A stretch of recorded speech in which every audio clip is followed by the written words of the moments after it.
She screamed at me in that restaurant. Everyone heard it. Everyone saw me walk away. But what I found when I got home that night made the humiliation feel like a warm-up. Some secrets aren't meant to stay hidden. And some discoveries make you realize you're not paranoid. You're in danger. My name is Braden Foster. I'm 45 years old, and for the past 12 years, I've worked as a warehouse supervisor for Meridian Logistics in Charlotte, North Carolina. It's not glamorous work, but it's honest. I manage inventory, coordinate shipments, make sure nothing gets lost or stolen. I'm good at what I do. People respect me at work. At least, they used to respect me at home, too. I met Cassidy 7 years ago at a company barbecue. She'd just been hired as a logistics coordinator, working in the office while I handled the warehouse floor. She was 29, beautiful in that effortless way some women have, and she had a daughter from a previous relationship. Olivia was 2 years old then, with blonde curls and her mother's green eyes. Cassidy told me her ex had bailed when Olivia was 6 months old, just vanished, left her to raise a baby alone while finishing her degree. I fell hard, maybe too hard. Here was this strong woman juggling motherhood and career, and she chose me. Plain old Braden Foster, the guy who wore steel-toed boots to work and had grease under his fingernails. My friends warned me about dating a coworker. My older sister Patricia pulled me aside at Thanksgiving that year and said, "Just be careful. Something feels off about her." But I didn't listen. I was in love with the idea of being needed. We got married 2 years later. Small ceremony, just immediate family and a few friends. Olivia was my flower girl. She called me Braden back then, shy and unsure. It took another year before she started calling me Dad, and when she did, I thought I'd finally gotten everything right. I should have paid attention to the small things. How Cassidy never wanted me to touch her in public. How she'd pull away if I tried to hold her hand to the grocery store or put my arm around her at church. "I'm not big on PDA," she'd say, laughing it off. I told myself it was just her personality, that not everyone needed to broadcast their love. But it wasn't just the lack of affection. It was the way she looked at her phone constantly, always angling the screen away from me. The way she'd schedule girls' nights 3 times a week and come home smelling like cologne that definitely wasn't hers. The way our joint savings account kept getting smaller, $50 here, $80 there, always with vague explanations about work clothes or Olivia's school stuff. I convinced myself I was being paranoid, jealous. My dad used to say, "A man who doesn't trust his wife has already lost her." So I buried my doubts and played the role of the supportive husband. Then came that night at Romano's, our anniversary. 5 years married. Cassidy picked the restaurant, same as always. I showed up 10 minutes early, wearing the navy blazer she'd bought me last Christmas. I even got a fresh haircut that afternoon. When she arrived 20 minutes late, she looked me up and down with this expression I'd never seen before, something between disgust and amusement. We barely spoke during dinner. She kept texting someone, smiling at her screen. When I reached across the table to touch her hand, just to feel connected to my own wife, she jerked away like I'd burned her. "Don't touch me," she hissed. Then louder, so the tables around us could hear, "You look ridiculous." The restaurant went quiet. Forks stopped moving. Conversations died. I felt every pair of eyes in that room land on me. And for the first time in 5 years, I saw her clearly. Not the woman I'd married. Not the mother I'd watched raise Olivia with such care. I saw someone who genuinely despised me. I stood up slowly, pulled 3 20s from my wallet, and dropped them on the table. Then I looked her dead in the eye and said, "You're not worth this." The walk to my truck felt like miles. My hand shook so bad I could barely get the key in the ignition. But I didn't cry. Not yet. Because somewhere in the back of my mind, a voice whispered that this was just the beginning, that the real nightmare was still waiting at home. I had no idea how right that voice was. I didn't go straight home after the restaurant. Instead, I drove to the lake where my dad used to take me fishing when I was a kid, sat in my truck for 2 hours, staring at the water, trying to figure out when my life had turned into someone else's bad dream.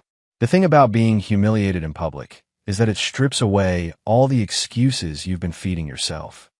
"She's just stressed," and "I'm probably overreacting," vanished the moment she sneered at me in front of strangers. You can't unsee contempt like that. It burns itself into your memory. When I finally pulled into our driveway around 11, the house was dark except for the bedroom light. Cassidy's car sat in its usual spot. Part of me expected her to be waiting up, maybe even apologetic. But I knew better. Women who apologize don't humiliate their husbands in restaurants. I came in through the garage quiet as I could. The living room was empty. Olivia's backpack sat by the stairs, her homework spread across the coffee table. She must have been at her friend Emma's house during our anniversary dinner. At least she hadn't witnessed that disaster. I heard water running upstairs. Cassidy was in the shower. My body moved on autopilot, climbing the stairs, walking past the bathroom where steam crept under the door. I went straight to our bedroom and stood there, my heart hammering so hard I thought my ribs might split. "Do it," a voice in my head whispered. "Stop being a coward and look." Our dresser had 6 drawers. The bottom left one was hers, supposedly full of old sweaters and winter scarves she never wore. I'd never had a reason to open it. Never wanted to violate her privacy like some paranoid husband in a bad movie. But tonight, something was different. Tonight, I was done pretending. I pulled the drawer open. Sweaters on top, just like she said. But underneath, wrapped in a purple scarf, was a phone. Not her regular iPhone with a damaged screen protector. This one was sleek, black Android. No case. No scratches. It looked brand new. My hands shook as I pressed the power button. The screen lit up. No passcode. No fingerprint lock. Just a blank home screen with 3 apps. Messages, photos, and a calendar app. I tapped photos first. That was my mistake. Some things, once you see them, you can't unscrub from your brain. The first picture was Cassidy in a hotel room I didn't recognize. She wore red lingerie I'd never seen. Her smile was different, genuine, the kind of smile I hadn't seen directed at me in years. The next photo was worse. Her and a man. Cole Ashford, our district manager. The guy who'd gotten promoted 6 months ago and loved reminding everyone he was the youngest DM in company history. I scrolled faster. Different hotels. Different cities. Charlotte, Raleigh, Greensboro. Business trips she told me about. Conferences she needed to attend. Overnight stays because it's too far to drive back. Then I found the videos. 3 of them. I didn't watch past the first 10 seconds. Didn't need to. The soundtrack alone, her laughter mixed with his voice, saying, "You're so much better than him," told me everything. The shower shut off. I had maybe 2 minutes before she came out. I opened the Messages app. Hundreds of texts between her and Cole. I scrolled to the most recent ones from earlier tonight, right before our anniversary dinner. "Cole, you sure you want to go through with this? Seems cruel even for you." "Cassidy, he needs to know his place. I'm tired of pretending." "Cole, what if he makes a scene?" "Cassidy, he's too weak. Trust me, too weak." Those 2 words hit harder than any punch I'd ever taken. Because part of me knew she was right. I'd been weak. Too understanding. Too forgiving. Too desperate to keep a woman who'd stopped wanting me months, maybe years ago. I heard the bathroom door open. Steam billowed into the hallway. I slipped the phone back into the drawer, covered it with the scarves, and closed it quietly. Then I walked to the guest room and locked the door behind me. I didn't sleep that night. Just lay there in the dark, staring at the ceiling, planning my next move. Because if Cassidy thought I was too weak to fight back, she was about to learn how wrong she was. Morning came too fast. I heard Cassidy moving around the bedroom at 6:30, getting ready for work like nothing had happened. Like she hadn't destroyed our marriage in front of a restaurant full of strangers 12 hours ago. The guest room door was still locked. She didn't knock. I waited until I heard her car pull out of the driveway before I moved. Then I got up, showered, and made myself think like a strategist instead of a wounded husband. Emotions were a luxury I couldn't afford right now. First call was to my bank. I set up a new checking account. Individual, my name only. Had my paycheck direct deposit switched over effective immediately. The woman on the phone asked if everything was all right. I told her I was just separating finances for tax purposes. She didn't push. Second call was to Jerry McCall, a divorce attorney my buddy from the warehouse had used 2 years ago. Jerry's office could see me at 2 o'clock. I took a personal day from work. Told my supervisor I had a medical appointment. Not exactly a lie. My marriage was dying, and I needed a specialist. Jerry's office was in a strip mall between a tax service and a nail salon. Not fancy, but I wasn't looking for fancy. I was looking for someone who'd help me survive this without losing everything I'd worked for. Jerry was mid-50s, gray beard, Looked like he'd seen every kind of marital disaster imaginable. I laid it all out. The restaurant humiliation, the second phone, the photos and videos, the text calling me weak. He listened without interrupting, taking notes on a yellow legal pad. When I finished, he sat back and said, "All right, here's what we're going to do. First, you need to document everything. Take photos of that phone before she realizes you found it. Screenshot the messages, the pictures, everything. Email them to yourself from an account she doesn't know about. Second, we freeze the joint accounts. Not empty them, freeze them. Shows the court you're being fair. Third, you file first. Control the narrative." "What about Olivia?" I asked. The kid wasn't mine biologically, but I'd raised her for 5 years. She called me Dad. Jerry's expression softened. "That's tricky. You're not her legal parent. But if you want to pursue visitation rights, we can argue for it based on established relationship. Courts sometimes grant it if it's in the child's best interest." I left Jerry's office with a plan and a retainer agreement. $3,000 up front. Worth every penny if it meant I didn't get destroyed in the divorce. When I got home, Cassidy's car was already in the driveway. She was early. My stomach tightened, but I kept my face neutral as I walked inside. She was in the kitchen, leaning against the counter with her arms crossed. "We need to talk," Cassidy announced. I set my keys down. "About what?" "About last night. About you embarrassing me in front of people." I almost laughed. She was trying to flip this on me. Classic. "I embarrassed you." My voice stayed calm, measured. "That's interesting. You walked out on our anniversary dinner, Braden. Made me look like some kind of villain." I stepped closer, looked her right in the eye. "You told me not to touch you. Call me ridiculous. In front of everyone. But sure, I'm the problem." She opened her mouth to respond, but I wasn't done. "I'm sleeping in the guest room from now on, and we're going to need to have a real conversation soon. But not tonight." Then I walked upstairs before she could say another word. Behind me, I heard her say something under her breath, but I didn't turn around. I had evidence to photograph. 2 days later, my sister Patricia called. Said she needed to see me. Wouldn't say why, just that it was important. We agreed to meet at her house Saturday afternoon, while her husband Tom took their kids to soccer practice. I should have known something was wrong when I pulled up and saw her pacing on the front porch. Patricia didn't pace. She was the calm one in the family, the one who kept it together when her dad died, the one who talked me down from bad decisions more times than I could count. "Hey," I said, climbing out of my truck. "What's going on?" She looked at me with eyes that were red-rimmed and tired. "Come inside. We need to talk." The living room was spotless like always, but Patricia didn't offer coffee or sit down. She just stood there, wringing her hands, and for the first time in my adult life, I saw my older sister look scared. "Trisha, you're freaking me out." "What is it?" She took a breath. "It's about Dad, and Mom, and you." My stomach dropped. "What about them?" "Do you remember Robert Connolly? Dad's business partner from back in the day." I searched my memory. Vaguely. The guy who died in that car accident when I was like 8 or 9. "Yeah, him." She walked to a drawer in the side table, pulled out an envelope. Old, yellowed at the edges. She handed it to me. Inside was a DNA test result. My name, and a man named Robert Connolly listed as biological father. Probability, 99.97%. The paper shook in my hands. "What is this?" "Mom did that test 20 years ago, after Dad died. She told me on her deathbed, made me promise never to tell you. Said it would destroy Dad's memory. That he'd raise you knowing you weren't his biological son, and he'd loved you anyway." I couldn't breathe. The room tilted. "You've known for 15 years. My voice came out strangled. 15 years, Patricia. She made me swear, Braden. I was trying to protect you. From what? The truth.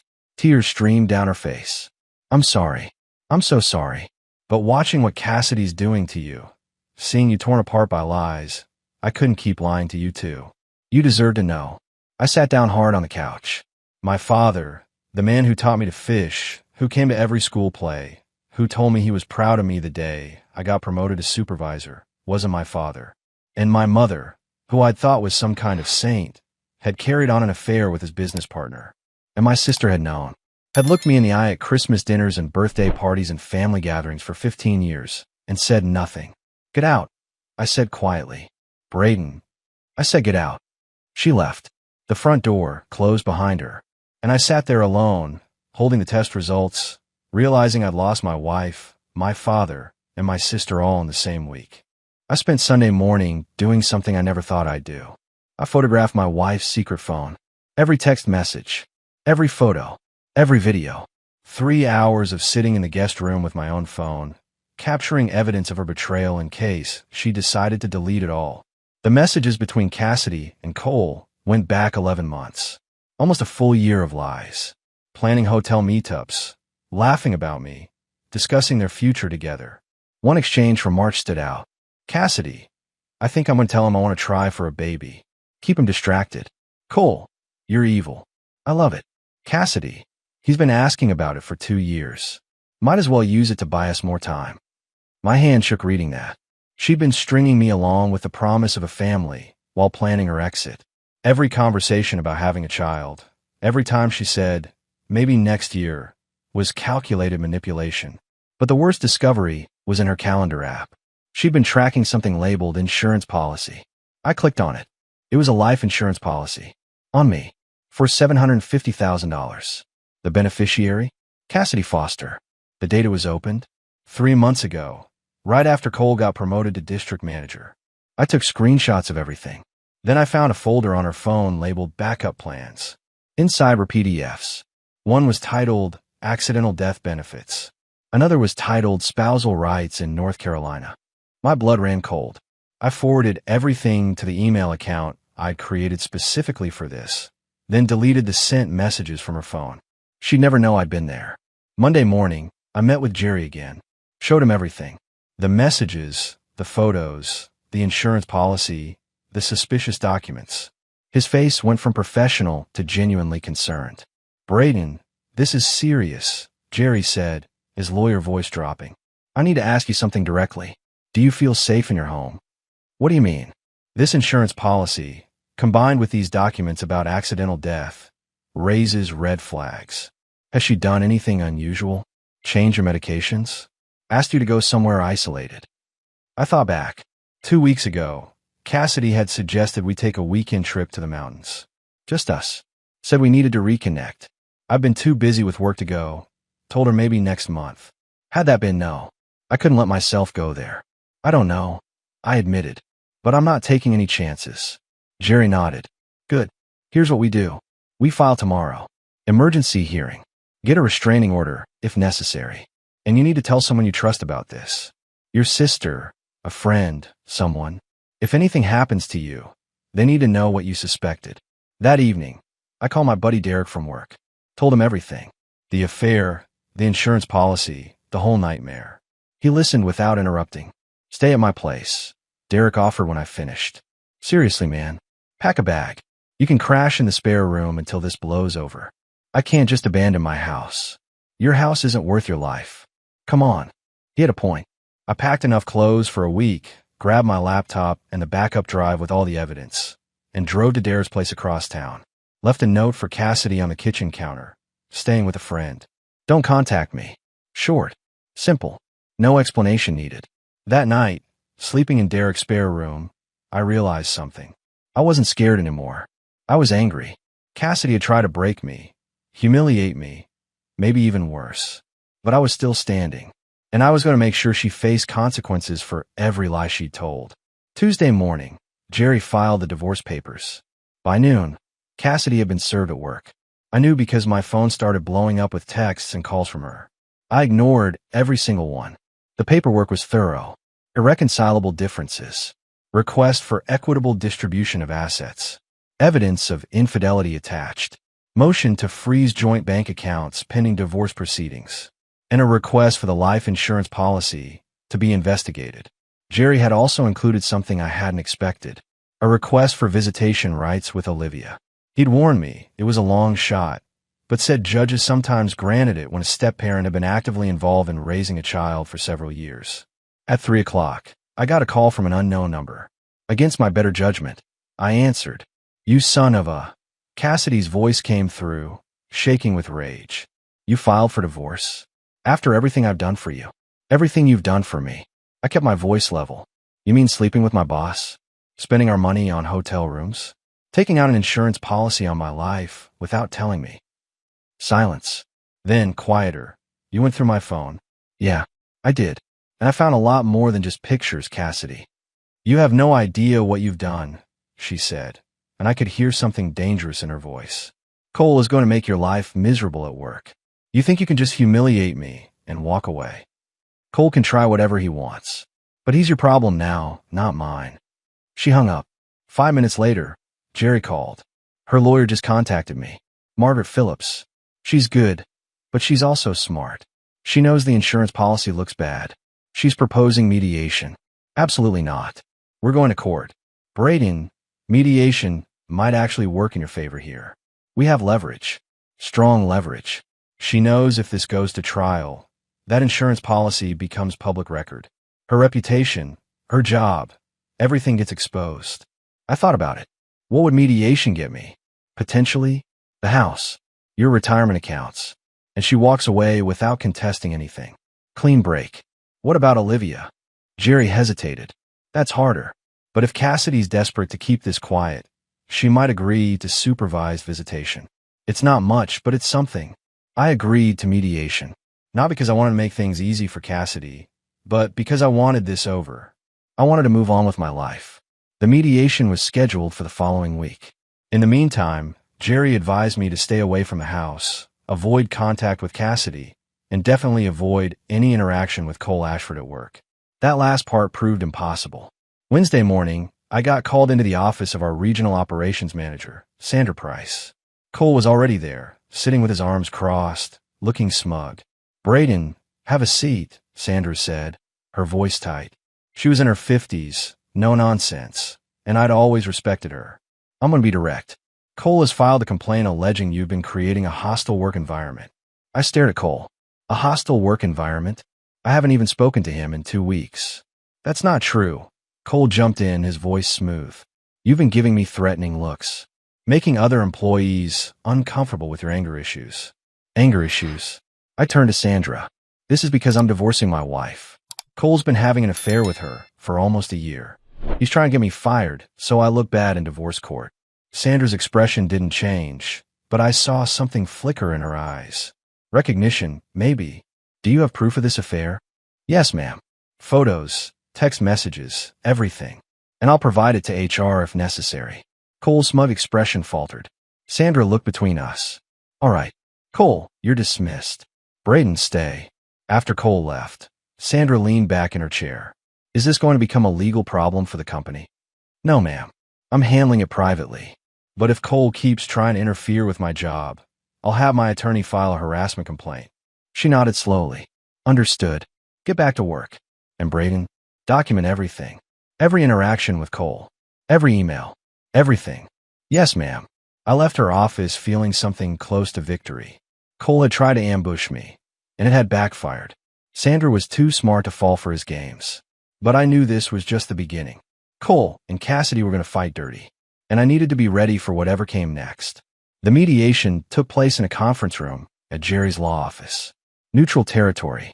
Cassidy arrived with her attorney, Margaret Phillips, a sharp-looking woman in her 50s who'd probably seen every divorce trick in the book. Cassidy wouldn't look at me. Good. I didn't want to see her face anyway. We sat on opposite sides of a long table. Jerry laid out our position first. Evidence of the affair. The insurance policy. The suspicious documents.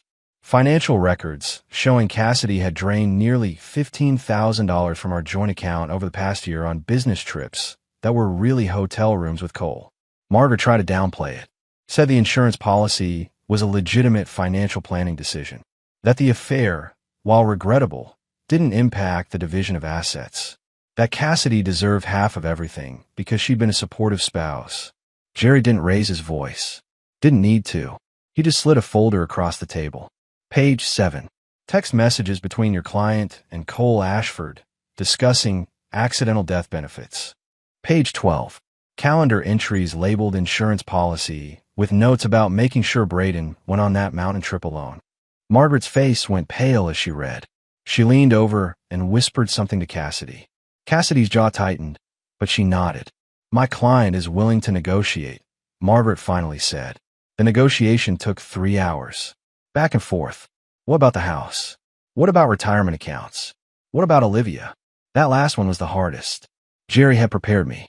told me I probably wouldn't get much since I wasn't Olivia's biological or adoptive father. But I had to try. My client has been Olivia's primary father figure for 5 years, Jerry argued, his voice steady. He's attended every parent-teacher conference, every school play, every soccer game. The child calls him dad.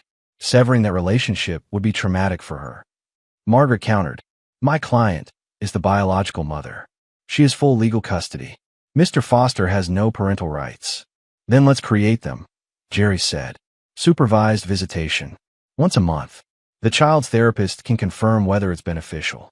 If it's not, we revisit in 6 months. Cassidy whispered something to Margaret. Margaret nodded and said, once a month. 2 hours. Supervised by a neutral third party. Non-negotiable. It wasn't enough. Would never be enough. But it was something. By the end, we'd hammered out an agreement. I kept the house, my retirement accounts, my truck. She got her car and half of what was left in our joint savings, about $8,000. The life insurance policy would be canceled, the premiums refunded, and I get to see Olivia once a month. There's one more condition, Jerry added. Cole Ashford stays away from Braden at work. No direct contact, no interference. If he violates that, we file a restraining order. Margaret looked at Cassidy. Cassidy nodded, her expression bitter. We signed the papers that afternoon. Just like that, my marriage was over. No dramatic courtroom scene. No judge banging a gavel. Just signatures on paper and a mediator's stamp. As we left, Cassidy finally spoke to me. I hope you're happy. I stopped and turned to face her. Happy? You try to humiliate me. Steal from me. Maybe worse. And you're asking if I'm happy. I never meant. Yes, you did. You meant every bit of it. But here's the thing, Cassidy. I'm still standing. And you? You're stuck with Cole Ashford, a man who convinced you to betray your husband and put an insurance policy on his life. Good luck with that. I walked away before she could respond. Outside, the North Carolina sun was shining. The air felt cleaner somehow. Lighter. Jerry caught up with me in the parking lot. You did good in there, Braden. Kept your cool. That's what wins these things. Thanks for everything, Jerry. One piece of advice. Stay away from that house for a few days. Let her move her stuff out. Once she's gone, change the locks. Start fresh. I took his advice. Stayed at Derek's place for another week while Cassidy cleared out her belongings. When I finally went back home, the house felt empty but mine. The first supervised visit with Olivia happened 2 weeks later at a family therapy center. The supervisor was a woman named Rachel, mid-40s, kind eyes, who explained that she'd be in the room the entire time to ensure everything stayed appropriate. Olivia came in holding Cassidy's hand. When she saw me, her face lit up. Dad! She let go of her mother and ran to me. I knelt down and hugged her, feeling her small arms wrap around my neck. Hey, kiddo. I missed you. I missed you too. Mommy said you went away. Are you back now? I looked at Cassidy over Olivia's shoulder. She wouldn't meet my eyes. I didn't go away, sweetheart. Sometimes grown-ups need to live in different houses. But I'm still your dad, okay? She pulled back and looked at me with those serious green eyes. Mommy said you and her aren't married anymore. Is that true? Kids were too smart for their own good. Yeah, that's true. But that doesn't change how I feel about you. We spent the next 2 hours playing board games and talking about school. Olivia told me about her new friend Madison, about how she got an A on her spelling test, about how she wanted to try karate. Normal kid stuff. Stuff that reminded me what I'd lost. But then, as the session was ending, Olivia said something that made my blood freeze. Dad, can I tell you a secret? I glanced at Rachel, who nodded. Of course, kiddo. Olivia leaned in close and whispered. I saw Mommy with Uncle Cole one time. They were kissing. In our kitchen. I told Mommy I saw, and she said I was making up stories. But I wasn't. I saw them. My heart shattered. This 9-year-old girl had carried that secret, been told by her own mother that she was a liar. When was this, Olivia? A long time ago. Before you moved out. I got scared because Mommy looked mad when I told her. Rachel stepped forward gently. Olivia, honey, can I talk to your dad for a minute? Olivia nodded and went to color at a table in the corner. Rachel pulled me aside. That's significant information, she said quietly. A parent gaslighting a child about what they witnessed is concerning. I'm required to document this. It could affect custody arrangements. What does that mean? It means I'll be recommending increased visitation and possibly family therapy for Olivia with a trauma specialist. This child has been carrying a burden she shouldn't have to carry. When the session ended and Cassidy came to pick up Olivia, Rachel pulled her aside. I couldn't hear the conversation, but I saw Cassidy's face go from confused to defensive to angry. She left with Olivia without saying goodbye to me. That night, Jerry called. I heard from the mediator. The supervised visitation report was very favorable.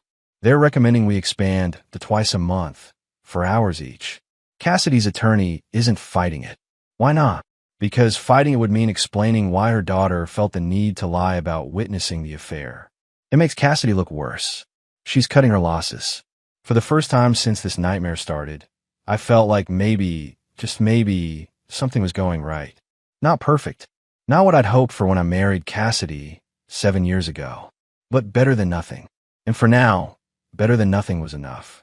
3 months after the divorce was finalized, the company held its annual holiday banquet. I almost didn't go. The thought of seeing Cassidy and Cole in the same room made my stomach turn. But Derek convinced me otherwise. You've got nothing to hide, he said. They're the ones who should be ashamed. Go. Hold your head high. The banquet was at the Marriott downtown. 200 employees, management, their spouses. I wore the same navy blazer from that disaster anniversary dinner, but this time it felt different. Like armor instead of costume. Cassidy was there with Cole. They sat at a table near the back, trying to be inconspicuous. Didn't work. Everyone knew. Word had spread through the warehouse like wildfire. Affair. Insurance policy. Divorce. The rumor mill had been working overtime. I sat with Derek and a few guys from my shift. Dinner was served. Speeches were made. Sandra Price gave a presentation about quarterly performance. Everything was normal until dessert arrived. That's when Cole decided to make his move. He walked over to our table, Cassidy trailing behind him looking uncomfortable. Braden, Cole said, his voice loud enough to carry. I think we should clear the air. Be professional about this. I looked up at him. There's nothing to clear. We're divorced. It's done. I just think it's important that everyone knows this wasn't personal. Just two people who fell in love. The table went quiet. Derek's hand landed on my shoulder, warning me to stay calm. But I didn't need the warning. I wasn't that man anymore. I stood up slowly. Looked Cole right in the eye. You're right. It wasn't personal. You sleeping with my wife in hotels I paid for wasn't personal. Her taking out a life insurance policy on me while planning mountain trips wasn't personal. You threatening my job wasn't personal. It was just business, right? Cole's face went red. That's not. No. Let me finish. I continued, my voice steady but carrying across the room. Conversations at nearby tables stopped. You want everyone to know you fell in love? Fine. But make sure they know the whole story. How you convinced a married woman to betray her husband. How you tried to get me fired when I found out. How you're both so desperate to look like victims that you showed up here tonight thinking people would take your side. Cassidy touched Cole's arm. Let's just go, she whispered. But Cole's ego wouldn't let him walk away. You're just bitter because she chose someone better. I smiled. Actually smiled. Better? You're welcome to each other. But here's something to think about, Cole. If she cheated with you, she'll cheat on you. And when she does, remember this conversation. I sat back down. Cole stood there for another few seconds, looking like he wanted to say something else, but couldn't find the words. Finally, he turned and walked away, Cassidy following. The table erupted. Derek clapped me on the back. The other guys were grinning. And from the table next to us, Sandra Price gave me the smallest nod of approval. I didn't feel victorious. Didn't feel anything but relief that it was finally over. The lies. The pretending.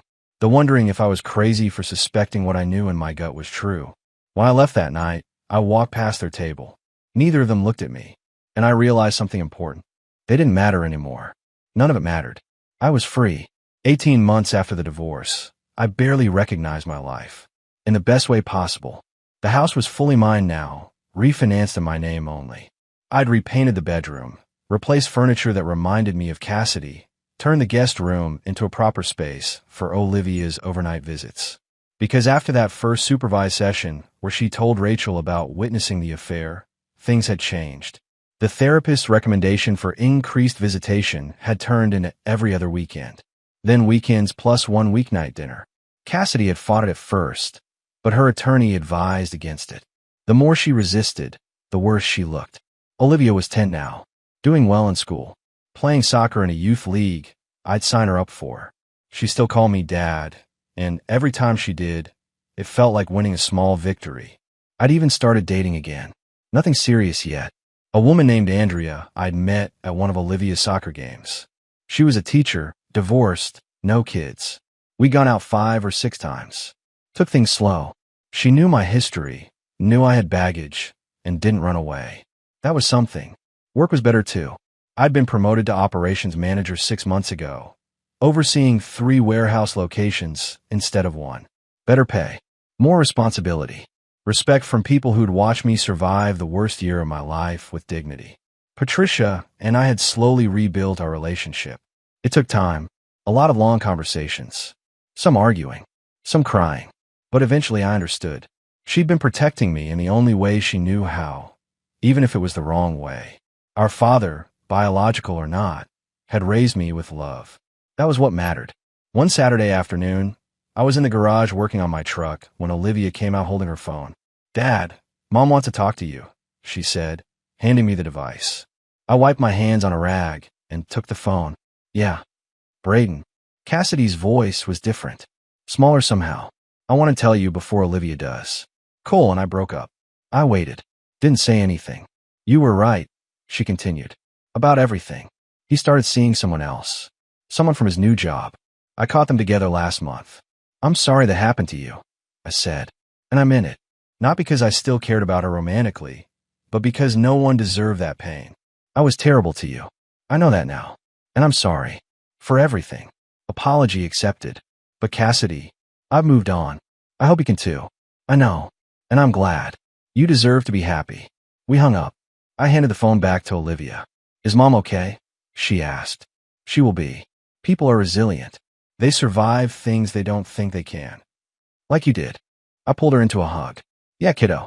Like I did."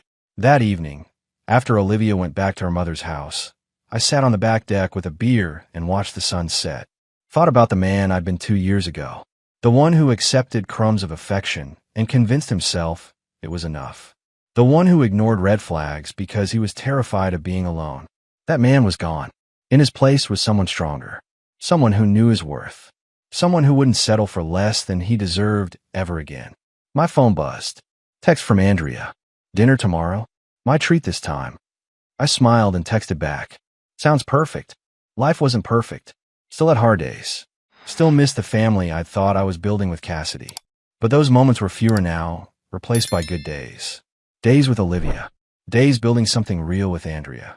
Days where I looked in the mirror and liked the man staring back. I'd survived betrayal.